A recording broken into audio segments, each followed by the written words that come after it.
ça va plutôt pas mal. Ça a été un peu dur les premiers jours après la blessure, mais bon, après on relativise et puis on essaie de voir les choses du bon côté.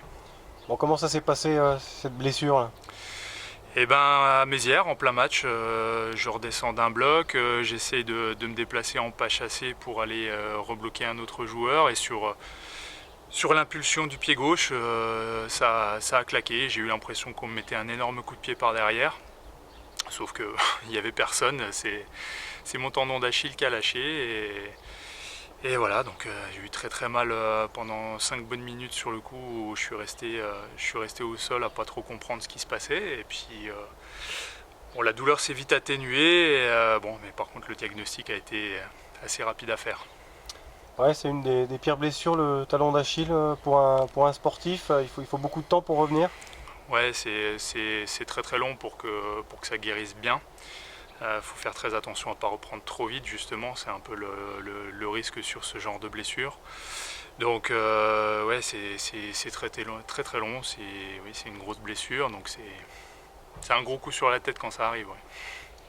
En quoi a consisté ton opération exactement?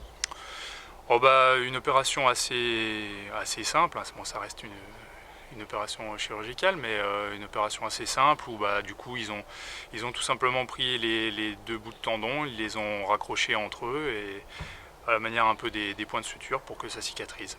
Voilà. Bon, t'as dû suivre l'aventure de tes coéquipiers. Bah, Ouais, ça c'est. j'en attendais pas moins d'eux quand même. Hein. Il fallait quand même qu'ils fassent le boulot, même sans moi. Donc ils l'ont très bien fait, puisque même après ma blessure, ils ont réussi à gagner à Mézières, qui était leader. Derrière, la semaine dernière, ils ont gagné le match qui était ultra important pour les Playdowns contre Sensei. Puis bah là, ils sont allés gagner 3-0 à Villefranche. Bon, un match qui était sans enjeu, puisque Villefranche était déjà qualifié pour les playoffs et nous pour les playdowns. Donc, mais un résultat honorifique, mais qui nous laisse à un point de la 4e place, donc qui nous laisse beaucoup de regrets. Bon, vous êtes en position idéale quand même pour le maintien, quoi, avec beaucoup de points d'avance. Beaucoup de points d'avance, je sais pas, on n'a pas encore fait le calcul avec l'autre poule. Tout ce que c'est qu'on va commencer les playdowns avec 10 points, donc c'est pas mal. Et en plus, en terminant 5e, on va commencer les playdowns en jouant les derniers de l'autre poule, donc les équipes entre guillemets peut-être les plus faibles. Donc à nous de faire le plein d'entrée de jeu pour vite se mettre à l'abri. Qui sont les équipes les plus difficiles à manœuvrer dans cette poule de playdown là?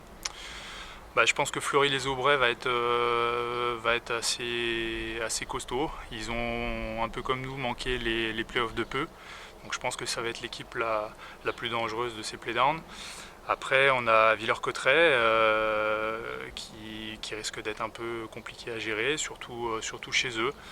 Bon, Vincennes et Saint-Cloud ont l'air un petit peu en dessous. Après, ça reste des équipes parisiennes, donc il y a toujours un vivier de bons joueurs assez conséquents en région parisienne. Donc il faut qu'on fasse attention, qu'on reste concentré jusqu'au bout.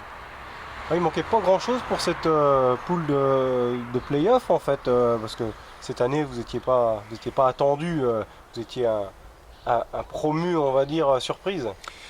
Ouais, après, on savait que on jouerait un petit peu sans pression, quoi. Hein. Notre objectif c'était le maintien, et puis bon, on savait que même si on n'y arrivait pas, c'était pas catastrophique, hein, vu la physionomie de l'équipe. Mais bon, ça nous laisse quand même quelques regrets parce il y a certains matchs où on n'a pas évolué à notre niveau. Alors, on pourra toujours l'expliquer par beaucoup de choses, mais il y a certains matchs comme à Sensei au match aller où on perd 3-2 alors que c'est un match qu'on ne doit jamais perdre. Bon, on prend un point au lieu d'en prendre 3 et puis bah, du coup on est 5e à un point de la 4e place. Donc il y a certains matchs comme celui de Sensei au match aller qui nous laissent vraiment beaucoup de regrets. Bon, bah tu vas bientôt avoir 36 ans, est-ce que tu te vois refouler encore eh bien les salles de volley?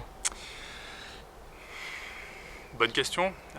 Moi, je me vois effectivement encore parce que l'idée d'arrêter sur cette blessure-là, en tant que sportif, en tant que compétiteur, c'est pas possible quoi dans ma tête.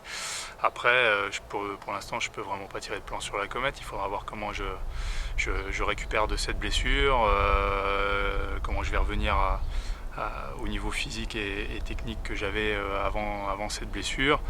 Donc L'envie est là, après il faudra voir comment évolue la blessure au fur et à mesure des mois qui viennent pour vraiment dire est-ce que je reprendrai la saison prochaine ou pas, quoi.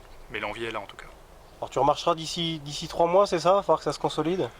Bah, 3 mois, j'en ai déjà presque passé un, donc j'espère pouvoir remarcher correctement d'ici un mois et demi là. Et recourir, on t'a dit quoi à peu près? Bah, recourir, je pense, il faudra recourir d'ici 3 mois là. On y sera dans les 3 mois, ouais. Après, c'est un boulot de remusculation. Qu'est-ce que t'ont dit les spécialistes pour revenir à haut niveau? Pour l'instant, on m'a rien dit. Pour l'instant, on m'a rien dit. Il faudra déjà que je retrouve toute la souplesse, je pense, au niveau du tendon et de l'articulation de la cheville. Après, je pense que, oui, effectivement, il y aura peut-être un renforcement musculaire à faire. Après, je suis pas médecin, je suis pas kiné, j'en ai pas encore discuté avec eux. On fera tout en temps voulu, étape par étape. Là, la première étape, ce sera déjà vendredi où je vais revoir le chirurgien, où j'espère qu'il va me dire que tout va bien. Et puis j'en aurai encore pour 3 semaines de plâtre avec un angle de pied différent et je commencerai la rééducation après. Donc là, c'est déjà cette étape-là que j'ai dans la tête. Bon, les journées sont longues, mais tu as quelques visites du monde du volley un peu? Ouais, bah, mon équipe déjà qui m'a fait la surprise de venir au retour de Villefranche, de passer boire un verre à la maison, donc ça m'a fait super plaisir de tous les revoir, en espérant pouvoir venir les voir jouer bientôt. Et puis oui, il y a beaucoup de gens de mon travail, du volley, comme Fabien Pelk par exemple qui est venu me rendre visite, François a dit qu'il viendrait aussi me rendre visite. Donc voilà, tout ça c'est des messages qui font plaisir et puis qui aident à garder le moral dans ces temps un petit peu compliqués.